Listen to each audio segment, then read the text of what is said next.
अप्पा जी, मिलने की रस्म शुरू करते हैं। करण, तुम हमारे बेटे समान हो। हमारी तरफ से सफाई देने के लिए अपने पिता के साथ इस तरह से बात करना ठीक नहीं है बेटा। ऐसा मत करो,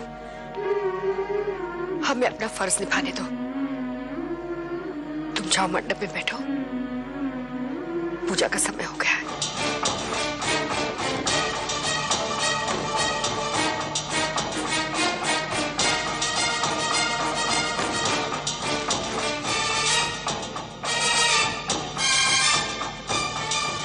चलो अच्छा है, इस बार नौकरों के लिए कपड़े खरीदने की जरूरत नहीं पड़ जाएगी, इसी से काम चल जाए। प्लीज भाभी, हमारे नौकर भी ये कपड़े ना पहने। संस्कार, मैं तुम्हारा दुख समझ सकता हूँ। कितना बुरा हुआ तुम्हारे साथ, कितना बुरा किया है आभा।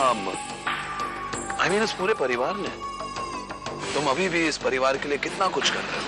I mean, कैसे कर सकते हो तुम ये सब? मुझे तो ताज्जुब होता है। विमल साहब, मेरा दर्द समझने के लिए शुक्रिया, पर जो भी हुआ ये हमारा निजी मामला है। क्या हुआ, क्यों हुआ, कैसे हुआ, इसमें किसी बाहर वाले को दखल देने की जरूरत नहीं। दादी ने तो यूं ही मन रखने के लिए कह दिया था कि लड़की हमें एक जोड़ी कपड़े में चाहिए। लेकिन इन लोगों ने तो लड़की को सचमुच ऐसे ही बिठा दिया मंडप में। नाम के राजा, जात के भिखारी।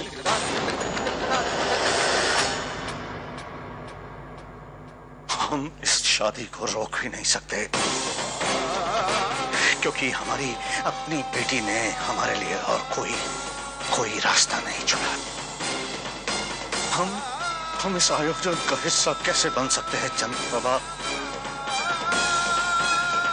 जहां हर पल हमारे खानदान के नाम को, हमारे खानदान की मान सम्मान को पैरों तले रौंदा जा रहा है।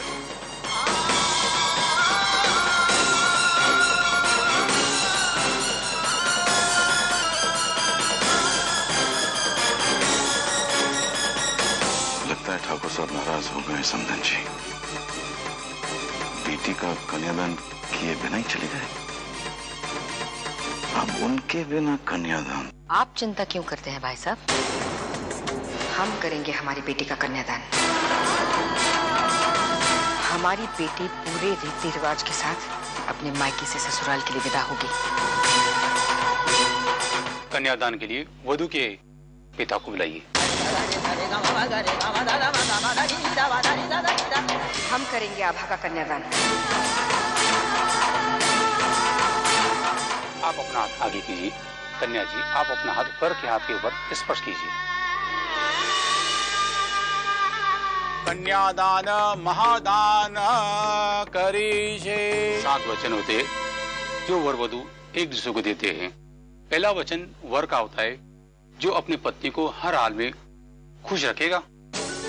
मैं वचन देता हूँ कि अपनी पत्नी को हर हाल में खुश रखूंगा और सुखी रखूंगा। वधू वचन दे कि पति के घर के परिवार की संभाल धर्म आपका कर्म होगा। हम वचन देते हैं पति के घर और परिवार को संभालना हमारा धर्म होगा। मैं भी देखती हूँ आभा कि तुम अपना ये धर्म कैसे निभाती हो। अब तुम देखो आभा, मैं तुम्हें इस वचन को निभाने में कैसे मजबूर करता हूँ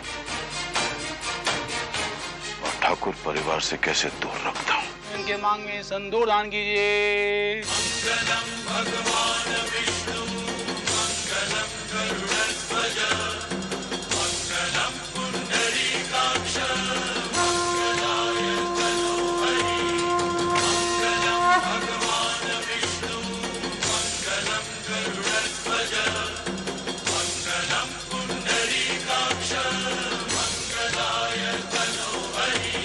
तुम्हें बहू बनाकर समाज में मेरी जो बेइज्जती हुई है उसका हिसाब मैं तुम्हीं से लूंगा आभा।